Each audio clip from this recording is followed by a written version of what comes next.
মধু পোকা 50 মিলিমিটার মধু আহরণ করার জন্য 60 থেকে 70 কিলোমিটার সফর করে। একটা ছোট মধু পোকা 15 মিলিমিটার মধু আহরণ করার জন্য একটা মধু পোকাকে 6 থেকে 7 কিলোমিটার 6 to 7 কিলোমিটার তাকে কি করতে হয়? আসা যাওয়া, হেঁটে, স্ট্রাগল, এফোর্ট করতে হয়। তাহলে এখান থেকে শিক্ষা কি পাইলাম? শিক্ষা হচ্ছে জীবনে যদি স্ট্রাগল থাকে মধু আসবেই, মধু আসবেই। আপনি বেটা যদি 3 দিনে পয়সাওয়ালা হয়ে যেতে চান, 10 দিনে কোটিপতি হয়ে যেতে চান, যেই ব্যবসা করেন, আপনি 1 বছরের মধ্যে যদি কোটিপতি হন, ইল্লা মাশাআল্লাহ, এক্সেপশন ইজ এক্সেপশন, এক্সেপশন তো আর কখন এক্সাম্পলের মধ্যে আসবে না। 1 বছরের মধ্যে কোটিপতি হওয়া মানে বেটা আপনি চেক করেন, গন্ডগোল হয়েছে, আপনার ইনকামের ভিতরে লিক হয়েছে, লিক হয় দিচ্ছেন না, নয় খাইতেছেন। 1 বছরে কোটিপতি ইম্পসিবল। হ্যাঁ, আল্লাহ যদি কারো উপর বিশেষ দয়া পরবশ হয় সেটা ভিন্ন জিনিস। আমি এই কথাগুলো কেন বলছি? কারণ আপনার একজনের কারণে আমাদের তরুণ সমাজ ফ্রাস্ট্রেশনে চলে যাচ্ছে। আপনি হু করে গাড়ি একটা নিয়ে আসেন, ইনকাম কিভাবে করছেন কোনো আগে নাই, মাথা নাই। এখানে এটা তো আল্লাহ পাক জানে কিভাবে চলতেছে, মনিটর করারও কেউ নাই। এই টাকা কোথায় পাইলেন, ট্যাক্স কত টাকা দেন? আপনার এক ব্যক্তির কারণে আমার 100টা ছেলে ফ্রাস্ট্রেটেড হয়ে যাচ্ছে। সে 20,000 টাকার চাকরি করবে না, 25,000 টাকার চাকরি করবে না। কেন? কারণ সেই চিন্তা করতেছে 25,000 টাকার চাকরি করে গাড়ি কখন কিনবো। মা বাবা বেগাইরত হয়ে গেছি, আমরা ভাই বোনেরা বেগাইরত হয়ে গেছি। আমার ভাই টাকা ইনকাম করে আসছে, কোটি টাকা ইনকাম করছে, ঈদের শার্ট দিচ্ছে, খবরদার শার্ট দেখ আর টাকা দেখ, আগে ইনকাম চেক করেন। আমাদের হুজুররাও তো এখন আসমানে উঠতেছে। আমাদের হুজুরদের কারণেও, হুজুর মানে ভাইরাল বক্তা, আম যারা হুজুর ওলামায়ে কেরাম সত্যিকার অর্থে দ্বীনের যারা খেদমত করে, তারা তো বাত আনতে পান্তা ফুরায়, বাত আনতে পান্তা ফুরায়। মসজিদের ইমামের বেতন, মুয়াজ্জিনের বেতন, মাদ্রাসার এত বড় মুহাদ্দিস যারা মাদ্রাসা পরিচালনা করেন তাদের বেতন। আর আপনারা প্রত্যেকে আমাদের মতন নালায়েক, নাখান্দা, উল্টা সিধা নাই, এগুলারে আইনা 40, 50, 60, 70 দিয়ে 3-3টা মাহফিল, জীবনে রিক্সাই করতে পারে নাই, আমরা এখন গাড়ি দৌড়াই। আপনার এটার কারণে আমাদের ইউথ ফ্রাস্ট্রেটেড হয়ে গেছে। মাদ্রাসার লেখাপড়া লাঠে উঠেছে, মাদ্রাসার ছেলেরা পড়তে চায় না। তারা রাত দিন ভিডিও দেখে, অমুক শাইখের মতো কথা বলে, কেমনে শাইখ হবে, কেমনে শাইখ হবে, তাদের এই চিন্তা। আপনাদেরও কিছু দোষ আছে। আপনারা চট্টগ্রাম শহর দেখে নাই, সিলেট শহর দেখে নাই, কথার আগামাথা নাই। বক্তব্য এক জিনিস, এলম আরেক জিনিস। বক্তব্য যে কেউ দিতে পারে, আপনিও দিতে পারবেন, এলম আলাদা জিনিস। আমরা আলেমদেরকে মূল্যায়ন করা ছেড়ে দিয়েছি। বক্তাদেরকে মূল্যায়ন করতে গিয়ে তারা ইউথের উপর প্রেসার ক্রিয়েট করছে। কেন? আমার হুজুর রবিউল আউয়াল শরীফের 1 মাসে কোটিপতি হয়ে যায় নাই, এখন সেটা মাদ্রাসার 1000 ছেলের উপর প্রেসার ক্রিয়েট করেছে। মাদ্রাসার ছেলেরা এখন আর করতে চায় না।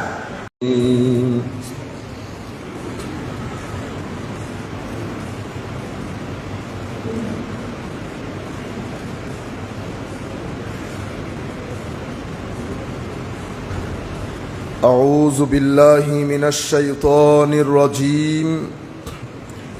بسم الله الرحمن الرحيم. الحمد لله رب العالمين، والعاقبة للمتقين، والصلاة والسلام على سيدنا ومولانا محمد النبي الأمين المكين الكريم الحنين الرؤوف الرحيم، وعلى آله وأصحابه أجمعين. أما بعد، فقد قال الله تعالى عز وجل في القرآن الكريم: بسم الله الرحمن الرحيم.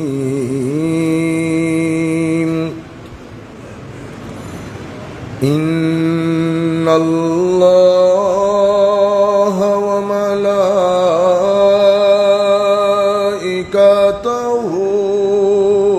يصلون على النبي يا أيها الذين آمنوا صلوا عليه وسلموا تسليما صلاة يا رسول الله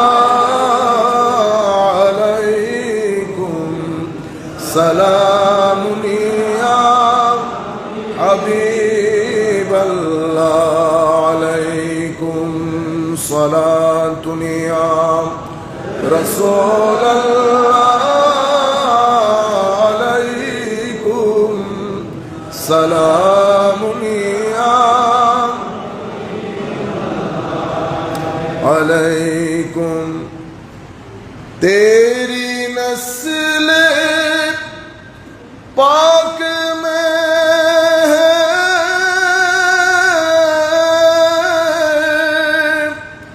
बच्चा बच्चा नूर का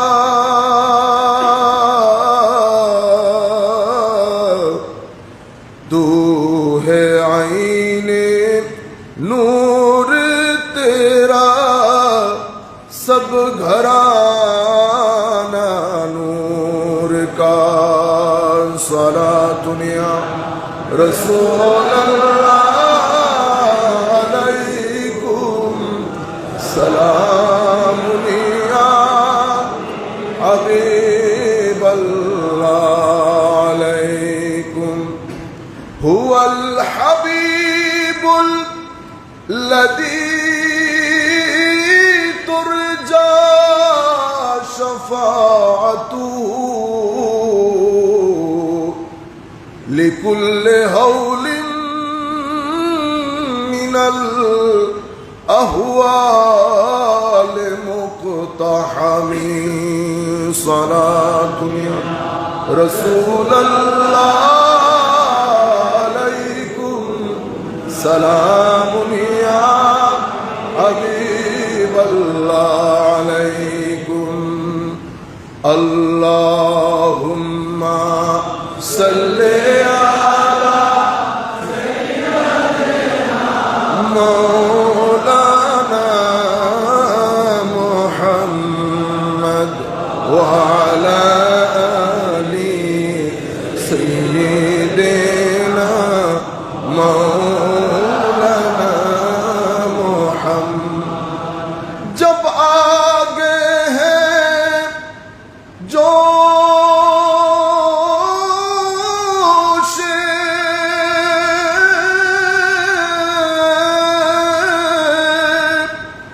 रहमत पे उनकी आंखें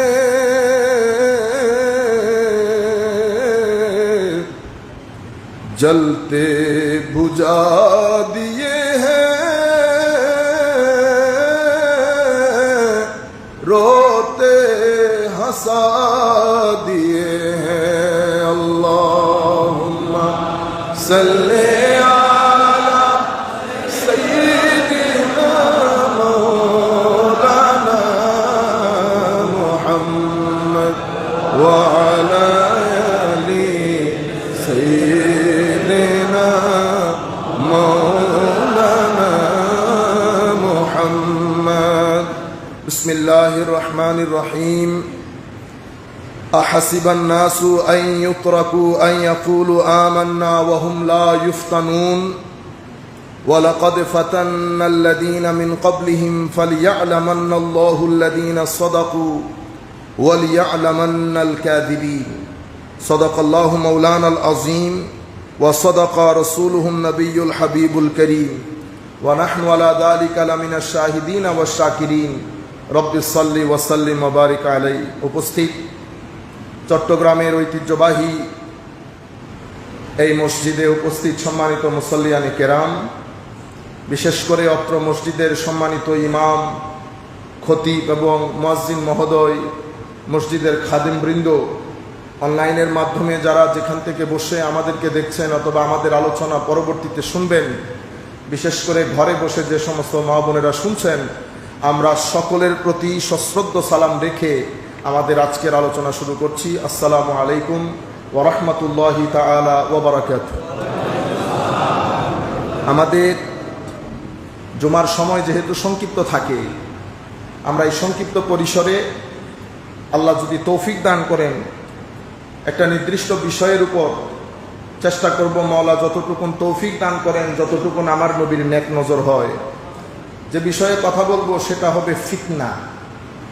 ফিতনা কি?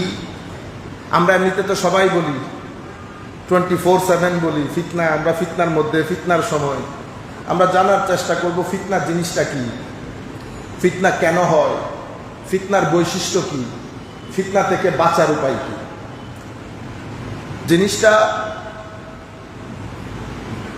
আপনাদের জন্য হয়তো অত এনজয়েবল না, কারণ আমরা যে ধরনের বক্তব্য শুনি বা শুনতে আগ্রহ প্রকাশ করি, একটু ইমোশনাল, একটু মহব্বতে, এটা একটু ড্রাই সাবজেক্ট, কিন্তু এটা আমাদের বর্তমান সময়ের জন্য, বিশেষ করে আমাদের ইউথের জন্য বড় জরুরি।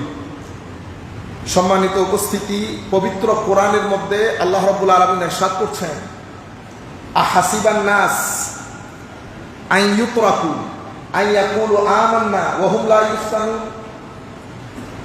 প্রত্যেক মানুষ তার ঈমানের ওয়েট অনুযায়ী, ঈমানের একটা ওয়েট আছে না, প্রত্যেকের ঈমান তার সমান ঈমান না।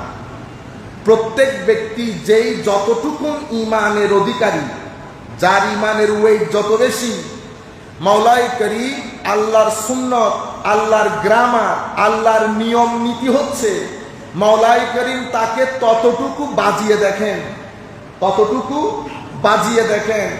কোরআনে পাকে ইরশাদ করা হচ্ছে আল্লাহ ততটুকুন ফিতনার মধ্যে ওনাকে ফেলে দেখেন, কতটুকুন টনটনা, কতটুকুন টনটনা।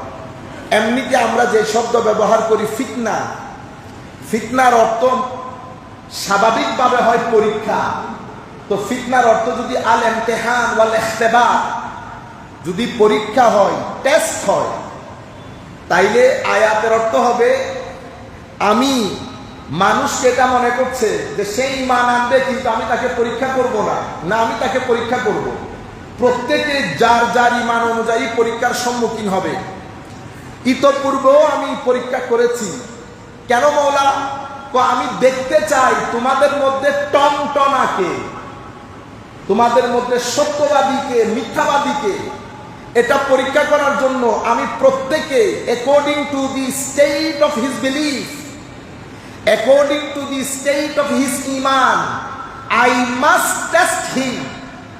এটা আমার সুন্নাত, this is the grammar of Allah Almighty. Allah রাব্বুল আলামিন পরীক্ষা করেন। সম্মানিত উপস্থিতি, এই যে পরীক্ষাটা হয়, এই পরীক্ষাটা কি কি ধরনের পরীক্ষা হয়? আমি ইউথদেরকে বিশেষ করে বলছি, আমাদের মুরব্বিয়ানে হাজারাত হয়তো জানেনও না, বর্তমানে বাংলাদেশে গত 10 বছরে সুইসাইড রেট, আত্মহত্যা অনেক বেশি বেড়ে যাচ্ছে, এবং আগামী 10 বছরে এই আত্মহত্যার রেট কোথায় গিয়ে দাঁড়ায় আল্লাহ পাক ভালো জানেন। আমরা আমাদের দেশকে পশ্চিমা বিশ্ব হতে দেব না। পশ্চিমা বিশ্বের মধ্যে সেকেন্ড, এই যে আমি কথা বলতেছি, এই কথার মধ্যে 4 জন আত্মহত্যা করে ফেলছে। এটা অসম্ভব অ্যালার্মিং না? আর আমাদের একটা দোষ আছে। কিছুদিন আগে আমাদের বাংলাদেশের এক ভদ্রলোক, অনেক নাম করা, আত্মহত্যা করেছেন। আমার সামনে এক আলেম বসা, উনি দোয়া করে ফেললেন, ফি নারি জাহান্নাম। ও জাহান্নাম কি আপনার? আপনি হইলে দিয়ে দিতেন। এটা আমার আল্লাহর জান্নাত, জাহান্নাম যাকে ইচ্ছা দেবেন, যাকে ইচ্ছা দূরে রাখবেন। আপনি কে বলা? আত্মহত্যা কেন করেছে আপনি জানেন? হুজুর এটা জানতে হবে। আল্লাহ, আপনি আজকে বাসায় গিয়ে আপনার ছেলেকে বলবেন গুগল থেকে ডিপ্রেশন বের করতে। ডিপ্রেশন বলে কাকে? বাংলাদেশের ম্যাক্সিমাম লোক আত্মহত্যা করতেছে ডিপ্রেশনের কারণে। তো ডিপ্রেশনের কাছে একটা রোগ, ওনার তো নিজের উপর কোনো কন্ট্রোল নাই। আপনি করে দিলেন ফি নারি জাহান্নাম, নিজের ছেলের ডিপ্রেশন হলে তারপরে টের পাবেন, তখন ফি নারি জাহান্নাম আর বের হবে না। আপনারা কোনো বলেননি কোনো ফি নারি জাহান্নাম? খবরদার, আল্লাহর সৃষ্টির একটা পিঁপড়াকেও সম্মান করবেন, এটা আল্লাহর সৃষ্টি, আপনি আমি করে দেখাইতে পারবো না। আল্লাহর যাকে খুশি জান্নাত দেবেন, যাকে খুশি জাহান্নাম দেবেন, এখানে আমি ইন্টারফেয়ার করতে পারবো না। বনী ইসরাইলের 3 বন্ধু, একজন বেশি আবেদ, ইমাম ইবনে কাসির তাফসীরের মধ্যে এই হাদিসগুলো এনেছেন। আরেকজন হঠাৎ করে, যেই বন্ধু নামাজগুলো একেবারে পড়ে না, সেই বন্ধুকে যেই পড়ে সে বলে বলতেছে, তোকে আল্লাহ কখনো ক্ষমা করবে না, তোকে আল্লাহ কখনো ক্ষমা করবে না। এই কথা বলার পরে আমার আল্লাহ ফেরেশতা পাঠিয়েছেন তার কাছে। তো তারা জিজ্ঞেস করে দেখো, এই অধিকার তাকে দিয়েছে কে? হাদিসের শেষ হচ্ছে, যে নামাজ পড়তো না তারে আল্লাহ জান্নাত দিয়েছে, আর যে বেশি পণ্ডিতি করেছে তাকে আল্লাহ জাহান্নাম দিয়েছে। এখানে পণ্ডিতি, এখানে হচ্ছে দয়া দেখাবেন, যে দয়া দেখায় আমার আল্লাহ তার প্রতি দয়াশীল হয়। তাইলে বাংলাদেশের যত লোক আত্মহত্যা করতেছে, পিছনে দেখবেন একটা ডিপ্রেশন কাজ করে। ডিপ্রেশন মানুষকে তার যে ব্যালেন্সিং, এটা খতম করে দেয়। সে আর রাত দিন, সোমবার মঙ্গলবার ভালো মন্দের মধ্যে ফারাক করতে পারে না। যাই হোক, আমি আপনাদেরকে বলতেছি, ইউথ বিশেষ করে এই রেট আগামী 10 বছরে অনেক বেড়ে যাবে। কোন সোসাইটিতে যখন ডিপ্রেশন বাড়বে, অটোমেটিক্যালি ডিভোর্স বেড়ে যাবে। আপনি কোনোটা থেকে কোনোটাকে আলাদা করতে পারবেন না। ডিভোর্স যখন বেড়ে যাবে, ক্রাইম বেড়ে যাবে, একটার সাথে একটা ইন্টারলিঙ্ক। এখন আপনি এগুলো বন্ধ করতে হলে মূলের মধ্যে যেতে হবে। আমরা আজকে মূলটা দেখি। পরীক্ষা কি? আমি বিশেষ করে ইউথ যারা আছেন, পরীক্ষা হচ্ছে আমার জানের উপর, আমার মালের উপর বালা থাকবে, মুসিবত থাকবে। এটা নট ব্যাড অফ রোজেস, সব জায়গায় গোলাপ ফুল থাকবে না। আজকে আমার খানার টেবিলে মা বাবা ভাই বোন সবাই আছে, এটা সব সময় থাকবে না। 10 বছর 12 বছরের পর একটা ঝড় উঠবে, সেই ঝড়ের মধ্যে দেখবেন ডাইনিং টেবিলের 2 জন খালি হয়ে গেছে। আর কিছুদিন পরে আরেকটা ঝড় উঠবে, দেখবেন ডাইনিং টেবিলে শুধু আপনি বসে আছেন, এখানে আর কেউ নাই, এখানে আর কেউ নাই। এটা দুনিয়া, এখানে আপস এন্ড ডাউনস থাকবে, এখানে হাসি খান্না থাকবে, এখানে ব্যবসা করবেন মার খাবেন, এখানে রাস্তায় 10 বার পড়ে যাবেন। আপনি মাথায় রাখবেন, যত বালা মুসিবত আপনার জীবনে আসুক না কেন, আপনার একজন খালেক আছেন, স্রষ্টা, যিনি আপনাকে লুক আফটার করেন। আমার এই শব্দটা আপনি মাথায় রাখেন, যিনি আপনাকে লুক আফটার করেন, যিনি আপনাকে মনিটর করেন, যিনি আপনার কাছে কাছে থেকে আপনাকে নিজের চোখে চোখে রাখেন। সুতরাং ডিপ্রেশন আমার জন্য না। কেন? কারণ আপনি যতবার পড়বেন, আমার আল্লাহ ততবার আপনাকে টেনে তুলবে, পৃথিবীর কাউকে তুলতে হবে না। তাওয়াক্কুল খতম হয়ে গেছে, আল্লাহর উপর ভরসা খতম হয়ে গেছে। কখনো নিরাশ হবেন না, অধৈর্য হবেন না। আল্লাহর ইজ্জতের কসম করে বলছি, রাত যতই ঘুটঘুটে হোক, সকাল হবেই, সকাল হবেই। তাপদাহ তাপদাহ, কালকে আবার দোয়া করতেছেন আল্লাহ বৃষ্টি বন্ধ করে দেন না, গরম পড়ছে, আমাদের গুণাও কম হয় নাই তো। আমার আল্লাহ বৃষ্টি অবশ্যই দেবেন জমিনের মধ্যে। আমাদের একটা বাজাইতে হবে না টনটনা, এগুলো সব part and parcel of our life. আমাদের মুরব্বিয়ানে কেরাম বলবেন, দূর এগুলা উনি লাভ আছে না। না, আপনারা হয়তো জানেনও না, আপনাদের আর ওয়াজ তকরীরের দরকারও নাই। আপনারা যেই দুনিয়া দেখছেন, যেই জিন্দেগি যাপন করেছেন, আমাদের থেকে 250-300 বছর আগে জান্নাতে গিয়ে আপনারা জাবর কাটবেন। তখনও পর্যন্ত আমরা হিসাব নিকাশে থাকবো, যে পৃথিবীর মধ্যে আমরা বসবাস করছি। আপনারা বুঝতে পেরেছেন? তাহলে ঘটনা কি? আমার জীবনের মধ্যে টেস্ট হবে, নাম্বার 1। নাম্বার 2, যে পয়েন্ট আপনি মাথায় রাখবেন, আমরা সহ পৃথিবীর প্রত্যেকটা সৃষ্টির পেছনে আল্লাহ একটা উদ্দেশ্য রেখেছেন।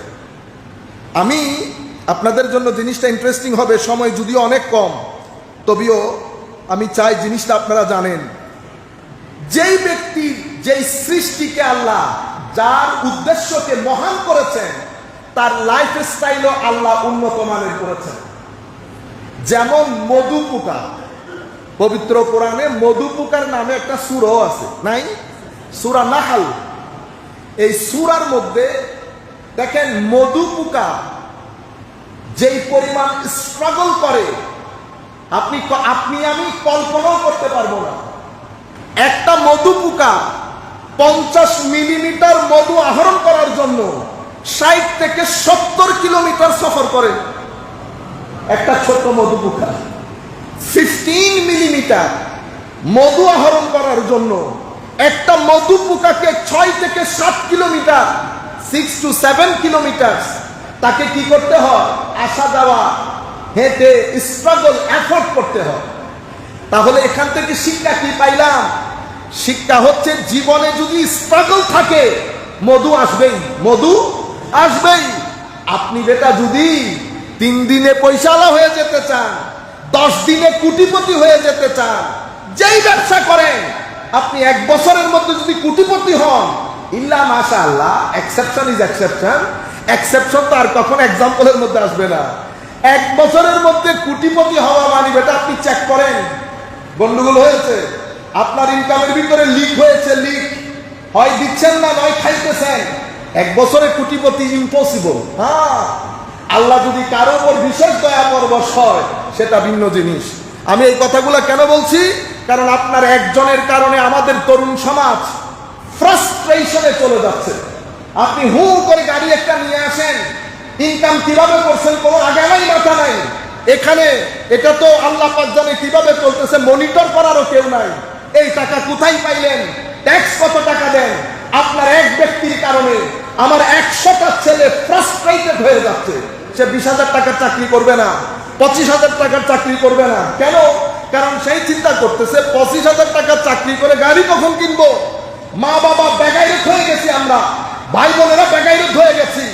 আমার ভাই টাকা ইনকাম করে আসছে, কোটি টাকা ইনকাম করছে, ঈদের শার্ট দিচ্ছে, খবরদার শার্ট দেখ আর টাকা দেখ, আগে ইনকাম চেক করেন। আমাদের হুজুররাও তো এখন আসমানে উঠতেছে। আমাদের হুজুরদের কারণেও, হুজুর মানে ভাইরাল বক্তা, আম যারা হুজুর উলামায়ে কেরাম সত্যিকার অর্থে দ্বীনের যারা খেদমত করে, তারা তো বাত আনতে পান্তা ফুরায়, বাত আনতে পান্তা ফুরায়। মসজিদের ইমামের বেতন, মুয়াজ্জিনের বেতন, মাদ্রাসার এত বড় মুহাদ্দিস যারা মাদ্রাসা পরিচালনা করেন তাদের বেতন।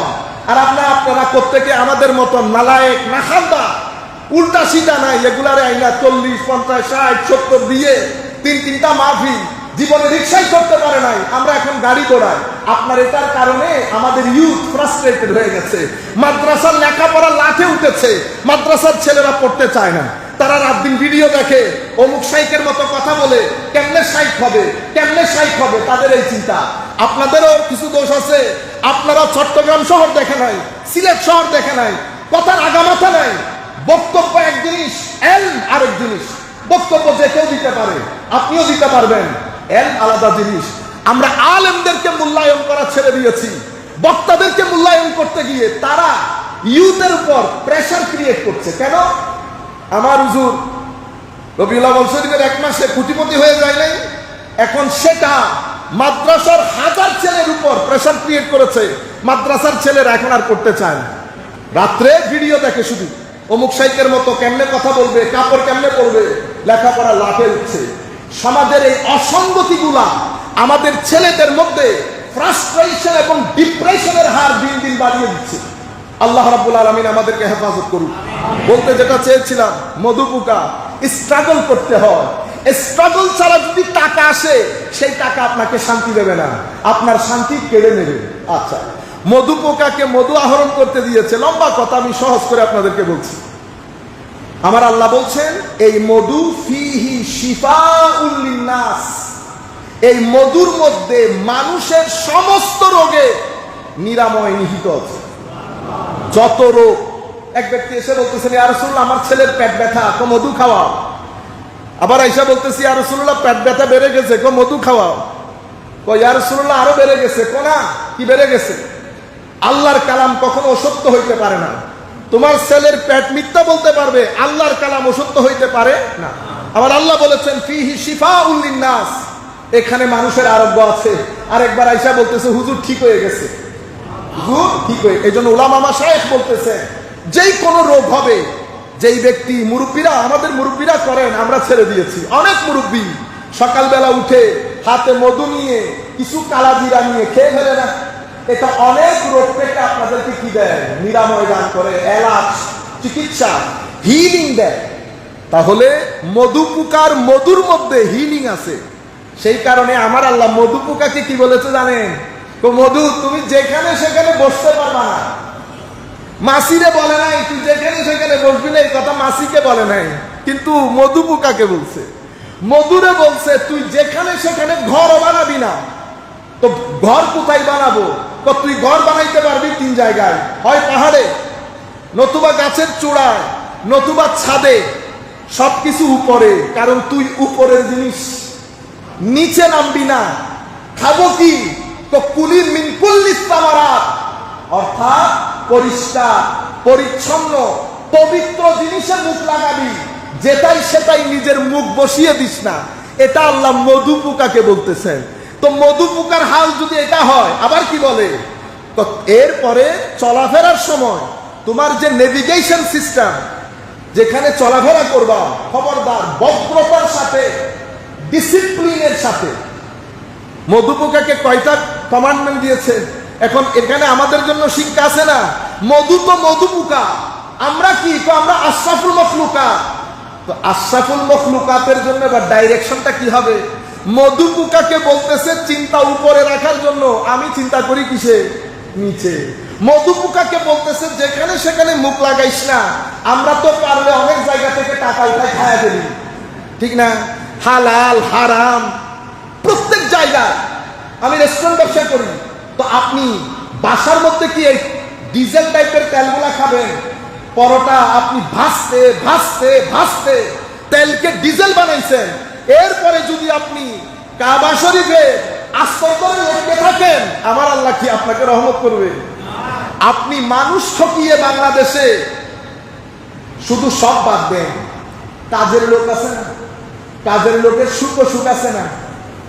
আপনি একবার, আমি আর এ ব্যাপারে বিস্তারিত বলতেছি না, বাসায় বসে আপনি একবার চিন্তা করবেন জুলুম হচ্ছে কিনা। কারণ কাজের একটা ওয়ার্কিং আওয়ার আছে, 8 আওয়ার্স 9 আওয়ার্স। আপনারা এগুলা চিন্তা করবেন কি কি কারণে ঘরের শান্তি নষ্ট হচ্ছে। এগুলা না করে আমরা যদি এখন তাবিজ লটকাই, হুজুরকে টাকা দিয়ে দোয়া করি, কিচ্ছু হবে না। কেন? সুন্নতে ইলাহি হচ্ছে যতক্ষণ পর্যন্ত আপনি গুনাহ বন্ধ না করবেন, অথবা মানুষের উপর জুলুম হয়, এই কাজ বন্ধ না করবেন, আপনার জীবন থেকে অশান্তি যাবে না। যত গুনাহ, গুনাহ বলতে গুনাহ দুই ধরনের হয়। একটা মানুষ সংশ্লিষ্ট গুনাহ, যেটার সাথে মানুষ জড়িত থাকে, জুলুম হচ্ছে, প্রতারণা হচ্ছে, এই গুনাহ আপনি যতক্ষণ ব্লক না করবেন এখানে স্থিরতা আসবে না। আরেকটা গুনাহ আমি নিজের উপর নিজে জুলুম করি, এটা আমার আল্লাহ ক্ষমা করে দেন, রহমানুর রহিম। কিন্তু যেটার সাথে মানুষ জড়িত, সেটা এখানে করে আপনি যদি বলেন আমি এই বছরে ইতিকাফ মদিনা শরীফ করব, কাবা শরীফের পাশে ইমামের সাথে করে করব, ইমাম তো ইমাম, ইমাম তো ইমাম। আপনি জুলুম করার পরে আমার নবীর সাথেও যদি চলেন, আমার নবী কি বলেছে? মক্কা শরীফ থেকে যখন মদিনা শরীফে আমার নবী হিজরত করছেন, আমার নবীর সাথে আরো কিছু লোক হিজরত করেছে। সাহাবাই কেরাম হচ্ছে ফানাফির রাসূল, আমার নবীর জন্য ফানা। সাহাবাই কেরাম সবার দৃষ্টি আমার নবীর দিকে, আর এদের দৃষ্টি ভিতরে মদিনা শরীফের মধ্যে বিয়ে করবে, ব্যবসা করবে। ওই কারণে হিজরত করছে নবীর সাথে, নিয়তের কারণে আমার নবী ঘোষণা দিচ্ছেন ফাহিজরাতুহু ইলা মা হাজারা ইলাইহি, তাদের হিজরত হিজরত হবে না। যেই কারণে তারা হিজরত করছে, আল্লাহ তাদেরকে তাদের জাযা দেবে। আপনারা বুঝতে পেরেছেন? এই এই জায়গায় আমাদের চিন্তা করতে হবে। আমরা আবার আসি, এতটুকুন বুঝতে পেরেছি, জীবনের মধ্যে দুঃখ দুর্দশা, আপস এন্ড ডাউনস, এগুলা থাকবে।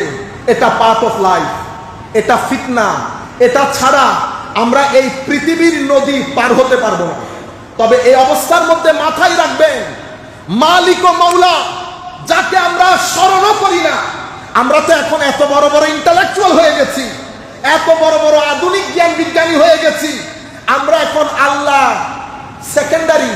ও ভাই, আপনি সেকেন্ডারি। পৃথিবীর মানুষ সত্যের সন্ধানে পাগল প্রায়। পৃথিবীর বড় বড় বৈজ্ঞানিক, ডক্টর মরিস বুখাইলের মতো ব্যক্তি, ফেরাউনের লাশ যখন পেয়েছে, বক্তব্য দীর্ঘায়িত হয়ে যাচ্ছে। ফেরাউনের লাশ পাওয়ার পরে সংক্ষিপ্ত করে বলি, ডক্টর মরিস বুকাই মিশর থেকে ফেরাউনের লাশ নিয়ে গেছে। আপনি এখানে বসে বড় সায়েন্টিস্ট হয়ে গেছেন। আমি ডক্টর মরিসের কথা বলতেছি, one of the most renowned scientist in his time till today. Doctor Maurice বুকাইকে সেই পরিমাণ সম্মান দেওয়া হয়। উনি মিশরে নিয়ে গেছেন ফেরাউনের লাশ, পরীক্ষা নিরীক্ষা করে বুঝতে পেরেছেন এই ব্যক্তি মারা গেছে সমুদ্রের ঢেউয়ে প্রচন্ড আঘাতে এই ব্যক্তির মৃত্যু হয়েছে। এটা গবেষণা, এটা উনার গবেষণা। এরপরে উনি বুঝতে পেরেছেন যেহেতু মিশরের কোন ফেরাউন পানিতে ডুবে মরে নাই, শুধু মুসা আলাইহিস সালামের ফেরাউন পানিতে ডুবে মরেছে। উনি যেহেতু খ্রিস্টান ধর্মের লোক, বাইবেল চেক করে দেখছে, বাইবেল দেখে ওনার মাথা খারাপ হয়ে গেছে। বাইবেল বলতেছে ফেরাউন এবং ফেরাউনের সঙ্গী সাথী সবাই ডুবে মরে গেছে, বিনাশ হয়ে গেছে, ডেস্ট্রয় হয়ে গেছে। এখন উনি বলতেছেন সায়েন্সের সাথে তো বিজ্ঞান মিলতেছে না। সায়েন্স আমার গবেষণা বলতেছে এটাই মুসা আলাইহিস সালামের ফেরাউন, কিন্তু ধর্ম বলতেছে ফেরাউন ডুবে বিনাশ হয়ে গেছে, পাতা পাগল হয়ে গেছে না।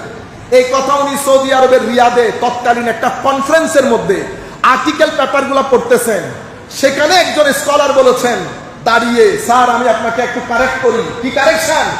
তো কোন ধর্ম কি বলেছে জানি না, আমার কোরআন বলছে ফেরাউনকে আল্লাহ বিনাশ করে নাই, সমস্ত ফেরাউনের সঙ্গী সাথী পানিতে ডুবে গেছে, ফেরাউন মারা গেছে, কিন্তু ফেরাউনকে আল্লাহ ডুবতে দেয় নাই, ভাসিয়ে তুলেছে। কোরআন বলছে ফেরাউনের লাশ কিয়ামত পর্যন্ত পৃথিবীর মানুষের কাছে থাকবে, যাতে মানুষ ফেরাউনকে দেখে শিক্ষা গ্রহণ করতে পারে। এটা বলার পরে ডক্টর মরিস বুকাই চোখ বড় করে হতচকিত হয়ে যায়। উনি বলছেন এটা কোন কিতাব? তো এটা মুসলমানদের আল কুরআন। তো আপনি আমাকে ভার্স বা আয়াত দেখাইতে পারবেন? উনি ইংরেজি কোরআন খুলে দেখাইলেন পবিত্র কোরআনের সূরা ইউনুস অথবা পবিত্র কোরআনের সূরা ইউনুসের আয়াত 89 থেকে 93 পর্যন্ত ক্লিয়ার কাট বলেছেন, ওয়াজাওয়াজনা বিবানি ইসরাঈল আল বাহর ফাআতবাহুম ফিরআউন ওয়া জুনুদুহু বাগিয়া ওয়া আদওয়া হাত্তা ইযা আদরাকাহুল গারাকু ক্বালা আমানতু আন্নাহু লা ইলাহা ইল্লাল্লাযী আমানাত বিহি বানু ইসরাঈল ওয়া আনা মিনাল মুসলিমিন। এই আয়াতের মধ্যে একটার পর একটা আয়াতের মধ্যে আল্লাহ বলছে ফেরাউন তার সঙ্গী সাথী মুসা আলাইহিস সালামের পিছন লেগেছে, সবাই পানিতে ডুবে গেছে। ফেরাউন চেয়েছে ঈমান আনয়ন করতে, আমি বলছি এখন আর ঈমান আনতে হবে না।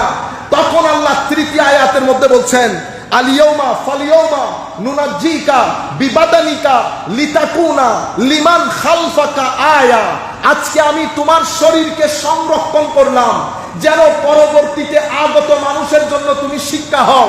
আমার আল্লাহ বলছেন এই পুরো সিচুয়েশনের মধ্যে যারা চিন্তাশীল মানুষ, গবেষক মানুষ, যারা বৈজ্ঞানিক, তাদের জন্য নিদর্শন রয়েছে। আপনারা বুঝতে পেরেছেন?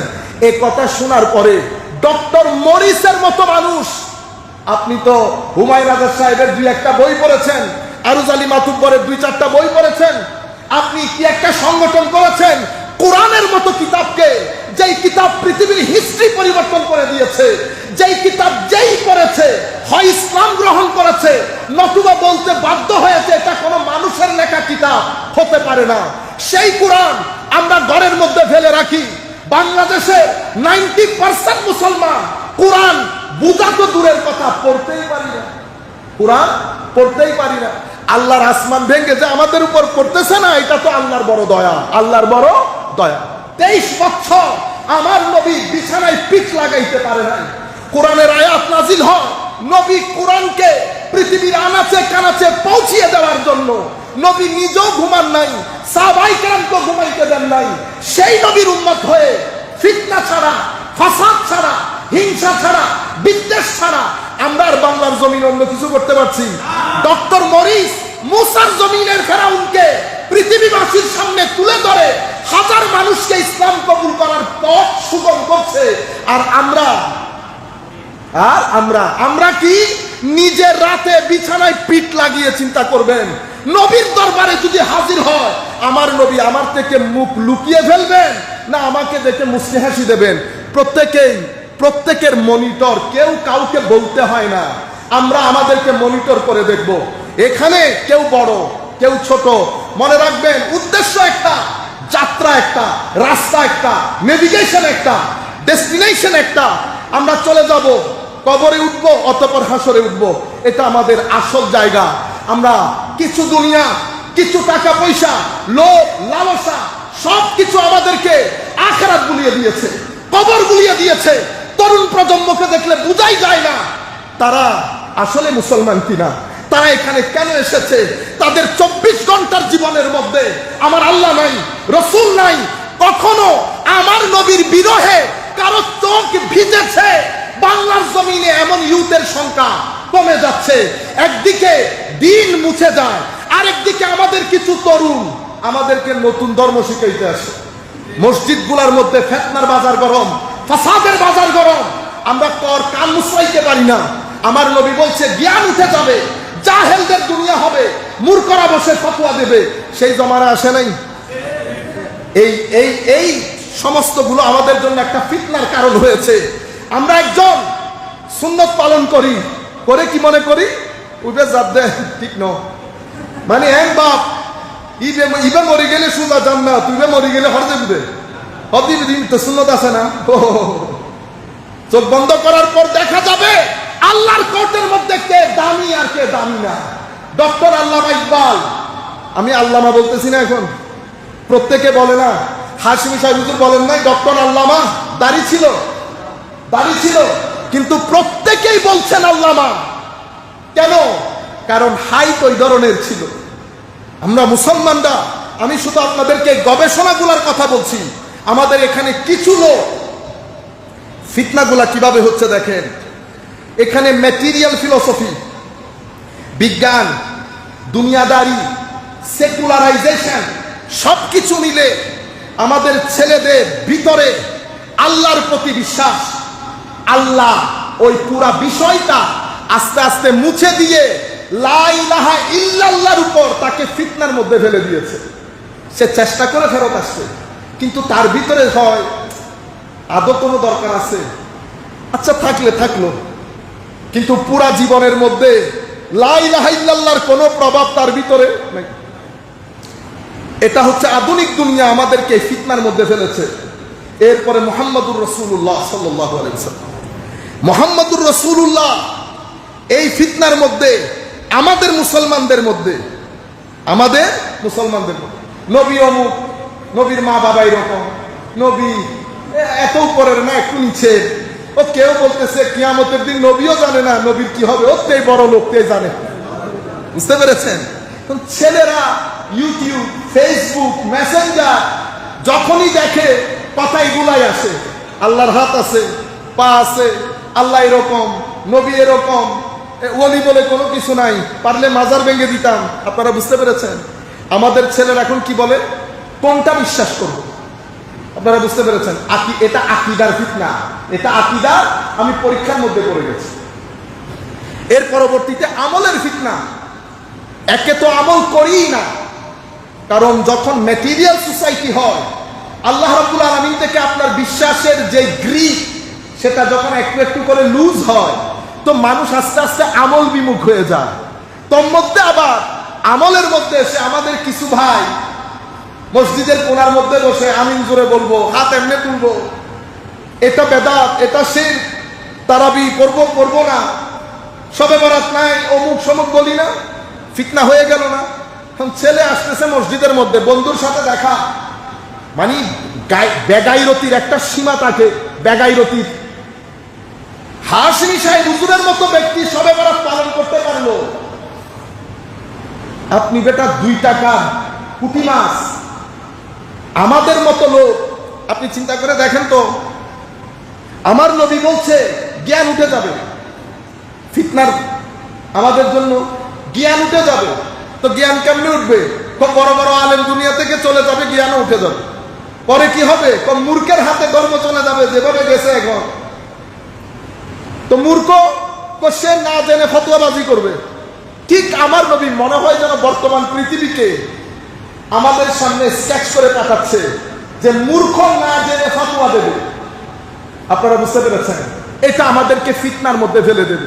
ছেলে আসতেছে সবে বরাতে, কার কোন সময় কোন তকরীরের মাধ্যমে হেদায়েত নসিব হয় আমি তো জানি না। বন্ধু বলতেছে যাইস না, গেলে শিরক বেদাত হয়ে যাবে, বড় গুনাহ হয়ে যাবে। মসজিদে আইসা সবে বরাত করলে বড় গুনাহ হয়ে যাবে। ইন্না লিল্লাহি ওয়া ইন্না। মানুষের কিছু গায়রত থাকে, কিছু হায়া লজ্জা লাজ শরম থাকে, আমাদের এতটুকুন পর্যন্ত চলে গেছে। এই জিনিসগুলো আমাদেরকে ফিতনার আবরণের মধ্যে ফেলে দিচ্ছে। আমি কথা সংক্ষিপ্ত করছি। আখলাক, চরিত্র, অশ্লীলতা, আর্ট, কালচার, নাটক, সিনেমা, নিচে নামতে নামতে আর নিচে নামার জায়গা নাই।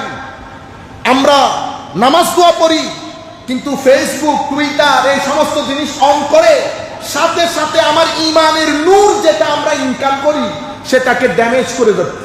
সেটা আমাদেরকে ফিতনার মধ্যে ফেলে দিচ্ছে, আকীদার মধ্যে, আমলের মধ্যে, আখলাকের মধ্যে। এরপরে রয়েছে পারিবারিক ফিতনা। প্রত্যেকের ঘরের মধ্যে আগুন আছে না? আগুন কেউ কাউকে মানে না, কারণ এখন তো সম অধিকারের জমানা। আপনিও শিক্ষিত, আমিও শিক্ষিত, আমি কি কম? এই বিষয়গুলো আমাদের ঘরকে আগুনে পরিণত করেছে। মা হোক, বাবা হোক, যিনি যেখান থেকে বসে শুনছেন, বিনয়ের সাথে অনুরোধ করব জিনিসটা বুঝবেন। নতুবা কি হবে জানেন? আগামী 10 বছর যদি এখানে কিছু ভুল হয়, আপনারা আমাকে এসে বলবেন আমি ভুল কথা বলে গেছি। আগামী 10 বছরে আমাদের ছেলেরা যাদের 10-12 বছর, তারা যখন 18-22 বছরের হবে, আপনি তাকে বিয়ে করতে বললে সে বিয়ে আর করবে না। কেন? কারণ আমি আমার মা বাবাকে যে বিয়ে স্বামী স্ত্রী হিসেবে দেখেছি, ওই জিন্দেগি আমার কোনো দরকার নাই। বিয়ে প্রথা যখন এক্সাক্ট আমরা ইউরোপকে ফলো করতেছি, কিছু টিভি নাটক, কিছু জিনিসপত্র, আমার ইনকাম কত আমার স্ত্রী বুঝবে না। কিছুদিন আগে আমার এক বন্ধু বলতেছেন এত টাকা দিয়ে ফ্ল্যাট। আমি বলতেছি ঢাকা শহরে তুই এত টাকা দিয়ে কেন ফ্ল্যাট কিনবি? খাবি কোত্থেকে? বাংলাদেশের চিকিৎসা অনেক এক্সপেন্সিভ। কাউকে যদি মেডিকেলে ভর্তি করাইতে হয় তুই তো ভিক্ষা করতে হবে। তো করলে করবো কেন? তোর দরকার হইলে ফ্ল্যাট কামড়ে কামড়ে খাবো। আপনারা কি হয়েছে বুঝতে পেরেছেন? মানে আমার বোনের ওনার কেউ একজন ফ্ল্যাট কিনেছে, উনিও বলেছে ফ্ল্যাট আমাকেও কিনতে হবে।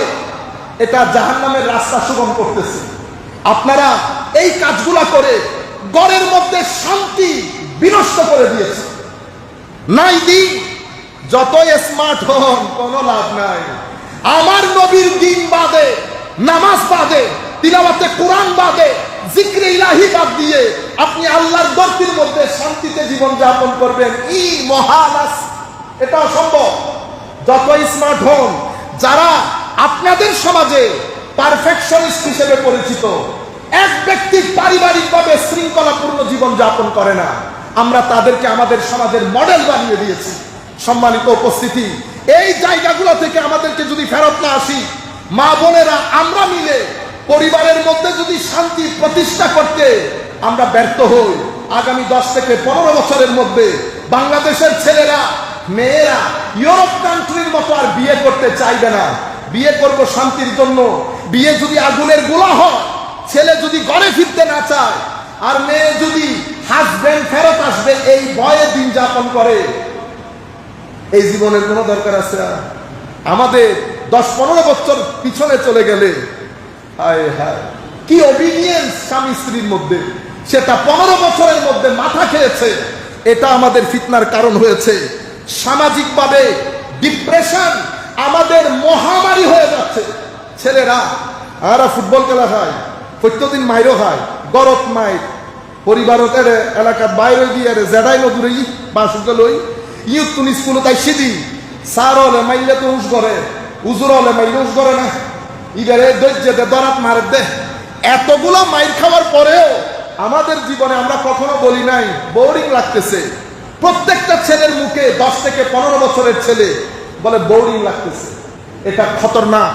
বোরিং লাগতেছে মানে আপনি আত্মহত্যার প্রথম স্টেজের মধ্যে আছেন, এটার শেষ স্টেজ হচ্ছে আত্মহত্যা। আমাদের মুরব্বীদেরকে জিজ্ঞেস করেন দেখি ডিপ্রেশন কি ওনারা জানেন কিনা। কিন্তু আমাদের প্রত্যেকটা ছেলে ডিপ্রেস, অর্থনৈতিকভাবে চতুর্দিকে সুদমুখী, ঘুষমুখী, সব কিছু মিলে আমাদেরকে ফিতনার সমুদ্রের মধ্যে ফেলে দিয়েছে। আমার নবী সাল্লাল্লাহু আলাইহি ওয়াসাল্লাম হাদিসে পাকের মধ্যে ইরশাদ করেছেন, আমি এখন 4-5 মিনিটের মধ্যে যেহেতু শেষ করতে হবে, আমার নবী ফিতনার বৈশিষ্ট্য বর্ণনা করেছেন। ফিতনাগুলা কিরকম হবে? এগুলা রাতের অন্ধকার যেমন দিনের আলোকে আবৃত করে ফেলে। অন্ধকার কেমন হয়? ভয়ের হয়, কনফিউশনের হয়, কিছু দেখা যায় না, কোন রাস্তায় হাঁটবেন বোঝা যায় না। ঠিক তো? আমার নবী বলছেন ফিতনার চাদরে তোমরা এভাবে আবৃত হয়ে যাবে, কোনটা সত্য কোনটা মিথ্যা ফারাক করতে পারবে না। সত্য রাস্তায় যেতে গিয়ে অন্ধকারের মধ্যে কি দেখা যায়? পুকুরে পড়ে গেছে। যেতে চেয়েছে সৎ রাস্তায়, আপনারা করতেছেন না সৎ রাস্তা, ভালো রাস্তা, কিন্তু এই ভালো রাস্তায় যেতে গিয়ে মসজিদে মারামারি হচ্ছে, তার মানে পুকুরে পড়ে গেছেন, নালা নর্দমায় পড়ে গেছেন। আমার নবী সাল্লাল্লাহু আলাইহি ওয়াসাল্লাম ইরশাদ করছেন ফিতনার চাদরে এভাবে আবৃত হয়ে যাবে যেভাবে রাতের অন্ধকার দিনের আলোকে আবৃত করে ঘুটঘুটে অন্ধকার করে দেয়। সেই অন্ধকারের মধ্যে রাস্তা কোনটা মানুষ ভুলে যায়, নালা নর্দমার রাস্তার মধ্যে ফারাক করতে পারে না, রাস্তায় চলতে গিয়ে নালা নর্দমায় পড়ে যায়। আমার নবী বলছেন সেই অবস্থায় সকালের মুমিন বিকাল হতে হতে কাফের হয়ে যাবে। আপনি যখন শবে বরাতে আসা ব্যক্তিকে বলছেন মসজিদে যারা ঢুকেছে সবাই কাফের, আপনি কাফের হয়ে গেছেন না? সেই কারণে কাফের যে ব্যক্তি ফতোয়া দেবে মাহফিলের মধ্যে, তাদের পেছনে নামাজ পড়া বন্ধ করে দেবেন। কাফের যেই ব্যক্তি বলা অভ্যস্ত, সেই ব্যক্তি কোনোভাবে সেফ না, আমার ইমাম হওয়ার যোগ্য না। কেন? কারণ সে যতগুলা ব্যক্তিকে কাফের বলতেছে, সে জানে কাফের কিনা। আরেক আলেম তার সামনে বলতেছে মুমিনে হক, এই ইমাম বলতেছে কাফের, এই মৌলবী বলতেছে কাফের। এখন কাফের তো যে কোনো একজন হবে, হয় যাকে বলেছেন সেই নতুবা আপনি। সুতরাং কাফের বলা, অতিরিক্ত কাফের ফতোয়া দেওয়া ইমামের পেছনে আলেমের পেছনে নামাজ না পড়া নিরাপদ। আপনারা বুঝতে পেরেছেন? সকালের মুমিন বিকালে কাফের হবে, বিকালের মুমিন সকালে কাফের হবে। আমার নবী বলছেন 4-5 টাকার জন্য ধর্ম বিক্রি করে দেবে, যদিও দিন হবে আরাদিন মিনাদ দুনিয়া, 5 টাকার জন্য ধর্ম বিক্রি করে দেবে। আমরা এখন বাইরের টাকা বাইরের পয়সা, হুজুর কি হুজুর ইউসিবিএল বা এই ধরনের ব্যাংকের ডাইরেক্টর, শরিয়া বোর্ডের পরিচালক, ও শরীয়তের কান মুছরাইতে পারেন না, ফেকার ফর্ম মুছরাইতে পারেন না, আপনি হয়ে গেলেন এলিট ক্লাস। কি ক্লাস? Elite class. বাইরের পয়সা ভিতরের পয়সা। আমাদের এখানে যারা ব্যবসা বাণিজ্য করে সবাই তো চায় দুবাইয়ের সাথে একটু ব্যবসা হোক, আমিরাতের সাথে একটু ব্যবসা হোক। তো শাইখদের সাথে এখানকার শাইখের সাথে হট কানেকশন। আপনি ব্যবসা করতে গেছেন, ইয়াবিউদিনাহু বিআরাদিন মিনাদ দুনিয়া, 3 দিন আগে সুফি সেজেছেন, 3 দিন পরে তাসাউফ বাদ দিয়ে দিয়েছেন। বাংলাদেশে যারাই তাসাউফের বিরুদ্ধে কথা বলে, সেটা যেই কোনো মাসলাকের আলেম হোক, দেখবেন হয় তার বাবা সুফি, নয় তার মা সুফি, নতুবা তার পূর্বপুরুষ সুফি, সেই পরবর্তীতে এসে নতুন ইসলাম প্রচার করছে, সেটা যেই গণনারই হোক না কেন, প্রত্যেকের পিছনে আল্লাহর ওলি জড়িত, প্রত্যেকের পেছনে আল্লাহর ওলি জড়িত।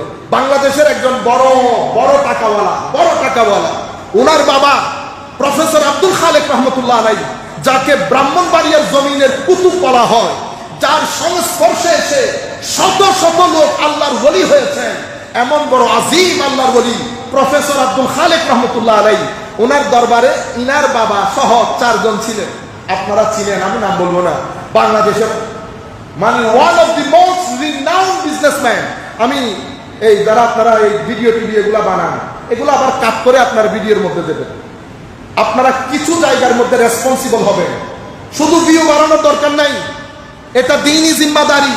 শুধু পকেট চিন্তা করবেন না, কাজ করবেন, পকেটের চিন্তা আল্লাহর দরবারে ছেড়ে দেবেন। পকেট কখনো খালি যায় না।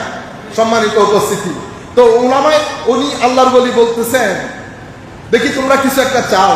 খেদমত করতে করতে হুজুর খুশি হয়ে বলছেন, আর এই ব্যক্তির বাবা বলেছে হুজুর দোয়া করেন আমার জন্য বেশি টাকা পয়সা হয়। হুজুর যিনি যেটা চেয়েছেন দোয়া করে দিয়েছেন আল্লাহর দরবারে। আল্লাহর ওলিদের দোয়া বৃথা যায় না।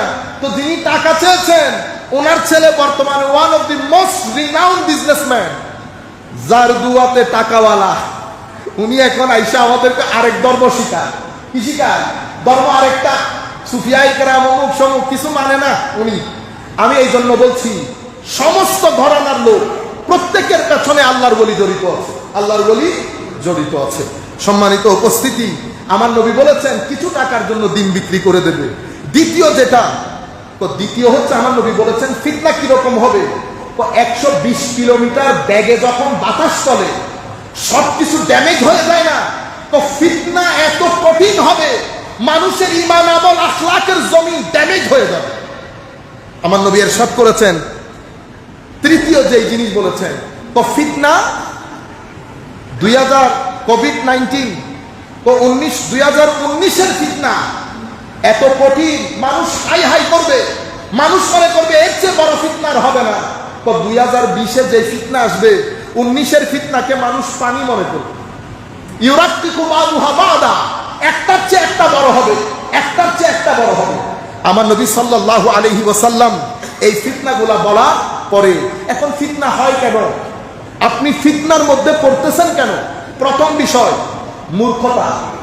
আমাদের বাপদাদা যারা ছিলেন তারা মসজিদের মধ্যে শিক্ষা গ্রহণ করেছেন, কোরআন শরীফ পড়তে পারেন, শরীয়ত জানেন, উলামায়ে কেরামের মজলিসে আসা যাওয়া, মসজিদের ইমাম খতিব যারা থাকতেন সময়ের বুজুর্গ ব্যক্তি ছিলেন। সেই থেকে আমাদের তরুণ প্রজন্ম বঞ্চিত, তারা শরীয়ত বুঝে না। তাদেরকে যখন বলে হুজুরের কথার দরকার কি, হাদিস শরীফ আছে তো, এখন সে তো আর অত কিছু বুঝে না।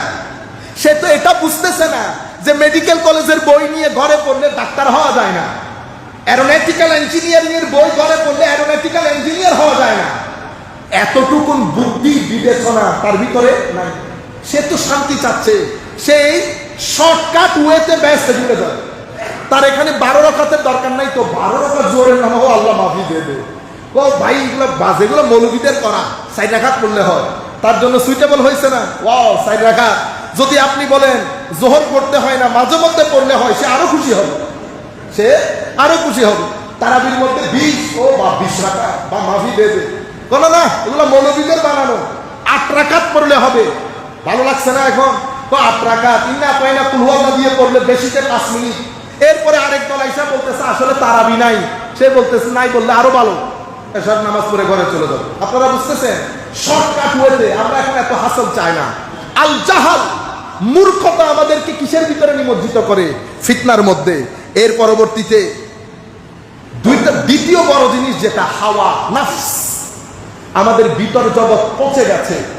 আমাদের মুরব্বীদের জমানায় মা বাবা সবাই ভালো মানুষ ছিল, একজন একটু নরম হলেও আরেকজনের সুহবতে এসে কি হয়ে গেছে, আগুন আরো বেশি করে গেছে। মসজিদের ইমাম বুজুর্গ মানুষ, এলাকার মধ্যে কিছু মুরব্বী বড় বুজুর্গ মানুষ ছিল, মা বাবা তাহাজ্জুদ পড়ে, পাঞ্জেগানা নামাজ পড়ে। আমার ভিতরে নূর একটু কম হলেও আরেক নূরের সংস্পর্শে আমি একটু একটু জ্বলে জ্বলে উঠতেছি। বর্তমান জমান আপনি দেখেন, আমাদের চোখ, আমাদের কান, আমাদের মুখ, এই 3টা জিনিসকে মনিটর করেন, আমাদের নফস পচে সারকার হয়ে গেছে। সেই কারণে আমার আল্লাহ কোরআনে পাকের মধ্যে বলছেন, আফারাআইতা মান ইত্তাখাযা ইলাহাহু হাওয়া, হাবিব আপনি দেখেন নাই যারা নিজের নফসকে নিজের আল্লাহ বানিয়ে ফেলেছে। নফস যা বলে তা, নফস বলেছে বোন ছেড়ে দিতে বোন ছেড়ে দিয়েছি, নফস বলেছে এলাকা ছেড়ে দিতে এলাকা ছেড়ে দিয়েছি, নামাজ ছেড়ে দিতে নামাজ ছেড়ে দিয়েছি। বস আমাকে আমার ভিতরের জগৎ যা বলে আমি করতেছি না, নফসের পূজা বলে এটাকে।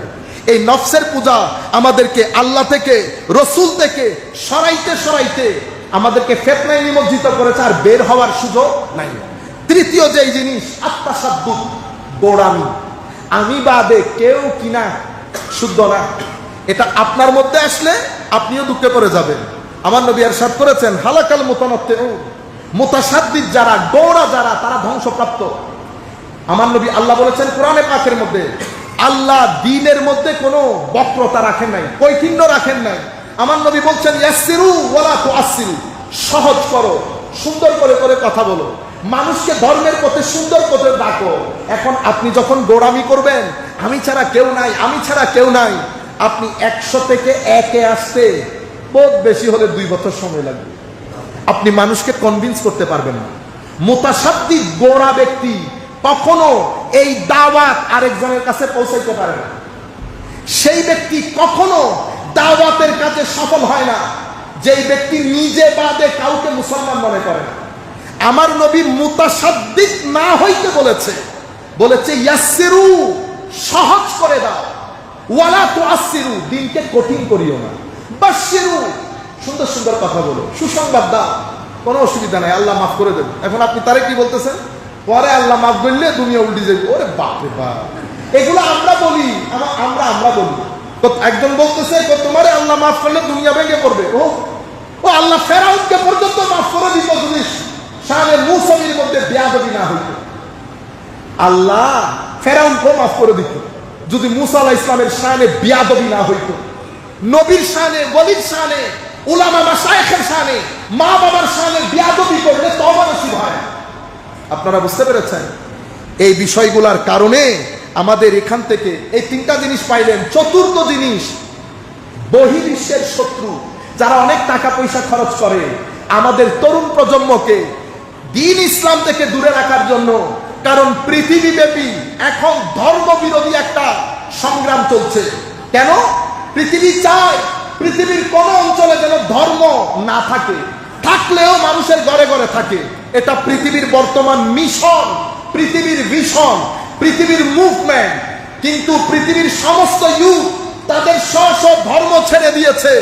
কিছু ধর্ম শুধু সিনেমার মধ্যে বেঁচে আছে, কিছু ধর্ম তাদের টেম্পলের ভিতরে ঢুকে গেছে। শুধুমাত্র ইসলাম, শুধুমাত্র মুসলমান ইউথ ধর্মমুখী, নামাজমুখী মসজিদের মধ্যে তরুণ প্রজন্ম আসে। সেটা বাংলাদেশে হোক, আমেরিকা হোক, ইংল্যান্ড হোক, এটা কিন্তু পৃথিবী সহ্য করছে না। পৃথিবী টাকা খরচ করছে, পৃথিবী তার মতো করে। এই যে মসজিদের মধ্যে ফিতনা ফাসাদ গুলা দেখেন, আমিন জোরে বলা নিয়ে, হাত তোলা নিয়ে, এগুলা বেশিরভাগ ক্ষেত্রে বহির্বিশ্বের শত্রুতা, বহির্বিশ্বের টাকা পয়সা। নতুবা আমি একটা প্রতিষ্ঠান দাঁড় করাইতে পারি না, আপনি এক মাসের মধ্যে 10 প্রতিষ্ঠান দাঁড় করাই দেন, আমার জানতে ইচ্ছে করবে না টাকা আপনাকে কে দিয়েছে, কেন দিয়েছে? আল্লাহ আমাদের হামি ও নাসের হোক। বক্তব্য একেবারে শেষের দিকে, আমি 2 মিনিটের মধ্যে শেষ করে দিচ্ছি। আমি শুধু বাঁচার উপায়টা 1 মিনিটের মধ্যে। সম্মানিত উপস্থিতি, আমি বাঁচবো কি করে? বাঁচার জন্য প্রথম বিষয় যেটা, কোরআন এবং সুন্নতের পথে ফেরত আসা। তো কোরআন সুন্নতের পথে কি আমি ফেরত যেতে পারবো? আমি আপনাদের কথা বলতেছি না, আমি ফেরত যেতে পারবো? আমি কেমনে ফেরত যাব? আমি কোরআন শরীফের একটা শব্দের অর্থ বুঝি না, আলহাকুমুত তাকাসুর বুঝি না, ওয়াইলুল লিকুল্লি হুমাজাতিল লুমাজা বুঝি না। আমি তো এতটুকুও বুঝি না সূরা ফাতিহা তো কোরআন শরীফের প্রথম নাজিলকৃত সূরা না, এটা আবার কোরআনের প্রথমে এসে গেল কেন? আমাদের মুফতি ইব্রাহিম সাহেব হুজুর খুব সুন্দর করে বলেছেন। তো আমি এক ব্যক্তিকে বলেছি, সূরা ফাতিহা 2 বার নাজিল হয়েছে। কয়বার? 2 বার। কোরআন শরীফে কয়বার এসেছে? 1 বার। তো আপনি যদি সত্যিকার অর্থে হাদিস মানেন তো সূরা ফাতিহা কোরআনের পাকের মধ্যে 2 বার লিখতে হবে। আছে কয়বার? 1 বার। কোরআনের মধ্যে প্রথম আয়াত নাজিল হয়েছে ইকরা, কোরআনের প্রথম সূরা সূরা ফাতিহা। আপনি যদি বলেন হাদিস ছাড়া মানি না, তাইলে তো আপনি সূরা ফাতিহা না পড়ে আগে ইকরা পড়তে হবে।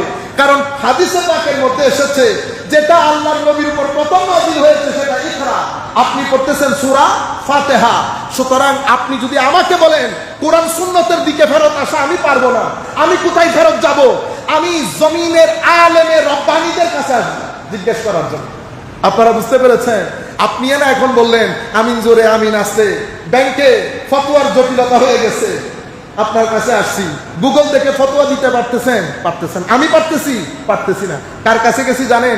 যে ব্যক্তি আপনার কাছে ব্যাকওয়ার্ড, জীর্ণ শীর্ণ কাপড়, আরে হুজুরের কাছে কত, হুজুর একটা ফতোয়া। বেচারা রাতের মধ্যে বসে ফতোয়া লিখে, এক ব্যক্তির ফতোয়া 10 কোটি মানুষকে রাস্তা দেখায়। এদেরকে আলেমে রব্বানী বলে। এটা সেই কারণে হযরতে আব্দুল্লাহ ইবনে মাসউদ রাদিয়াল্লাহু তাআলা আনহু বলছেন, প্রথমে কোরআন দেখবা, না পাইলে হাদিস দেখবা, না পাইলে সলফে সালেহিনে উম্মতের যারা পুণ্যবান উলামায়ে কেরাম তাদের মতামত দেখবা। এখন জাতিকে বোঝানো হয়েছে মৌলবীর মতামতের দরকার নাই, সরাসরি কোরআন সুন্নাহ। আপনারা বুঝতে পেরেছেন? সেটা আপনাদেরকে পথভ্রষ্ট করবে। কি করবে?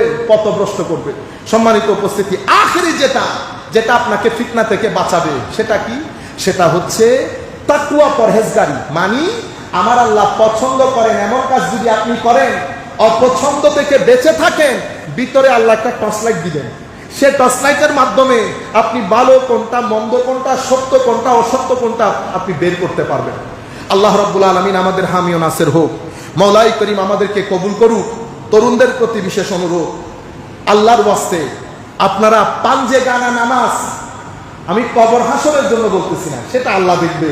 আপনি দুনিয়ার মধ্যে যদি শান্তি চান, স্থিরতা চান, টেনশন মুক্ত জীবন চান, আপনি ধর্মবাদে মা বাবাও কান দিয়ে শুনেন। আপনি শুধু পেটের ক্ষুধা নিবারণ করলে হবে না, চোখের ক্ষুধা নিবারণ করতে হবে, মনের ক্ষুধা নিবারণ করতে হবে, নিবারণের ব্যবস্থা করতে হবে, ব্রেইনের ক্ষুধা নিবারণ করতে হবে। ব্রেইন দিয়ে যদি চিন্তা না করেন, ব্রেইন ড্যামেজ হবে। ব্রেইন আপনি গবেষণার কাজ ব্রেন করতে পারবে না। চোখ দিয়ে সবুজ দেখবেন, মা বাবা দেখবেন, দুনিয়ার সৌন্দর্য দেখবেন, মাজারাত দেখবেন, চোখের নূর জ্যোতি বের হবে। আপনি যদি চোখকে এই খাদ্য না দেন, আস্তে আস্তে চোখের জ্যোতি কমে যাবে। আপনি যদি সিনার ভিতরে নূর না দেন, মনের খাদ্য না দেন, মনের খাদ্য কোথায়? দুই জায়গায়, আল্লাহর ইবাদত, স্রষ্টার ইবাদত, সৃষ্টির সেবা। এই দুইটার মাধ্যমে মনের খাদ্য নিবারণ করতে হয়। 50,000 টাকা বেতন খালি নিজে খাইলে হবে না, মানুষকে কিছু টাকা দিবেন, 2,000 টাকা, 3,000 টাকা, 5,000 টাকা, যার যার সামর্থ্য অনুযায়ী। আত্মীয় স্বজন গরিব গুড়াবা দেখবেন, খালি নিজে গাড়ি দৌড়াইলে হবে না। শান্তি যদি চান, নিজের টাকার একটা অংশ গরিবের জন্য, আত্মীয় স্বজনের জন্য খরচ করবেন, শান্তি ঘরে আসবে, শান্তি ঘরে আসবে। আর আল্লাহর ইবাদত, কোরআন পড়বেন, কোরআন বুঝবেন। মসজিদের মধ্যে ইমাম খতিবকে বললে তারা ফ্রি পড়াবেন। আপনারা আসল জিনিসগুলা না করে নকলের পেছনে না ছুটেন। টাকা আমাদের দরকার, কিন্তু যেভাবে আপনারা করতেছেন সেভাবে দরকার নাই। আমার এখানে জীবন দুইটা, যেহেতু দুইটার জন্য প্রস্তুতি দরকার। আল্লাহ রাব্বুল আলামিন আমাদের হামি ও নাসির হোক। মাওলাই করিম আমাদেরকে কবুল করুক। আমি আজকে সময় 10 মিনিট বেশি নিয়ে ফেলেছি, ক্ষমা চাইতেছি আপনাদের কাছে, কারণ এই পরিবেশটা আর পাওয়া যায় না। আগামী জুমা তকবীরে থাকলে না। কিছুদিন আগে আমাদের এক পরিচিত, আমাদের ক্লাসমেট টাইপের মারা গেছে। এই 2-3 মাস আগে, আমি রাতে ঘুমাইতে পারি না। 2-3 মাস আগে কত আইন করিব, হয়তো বা আইন করিব হইলে আইন জানা 12টা বাজে, কত আনে 12টা বাজে হইলে 12টা বাজে, আমি বইতে কুমান হলে। কিন্তু 2-3 মাস আগের হতা হইল, ই বিয়া ফরু মারা গেল।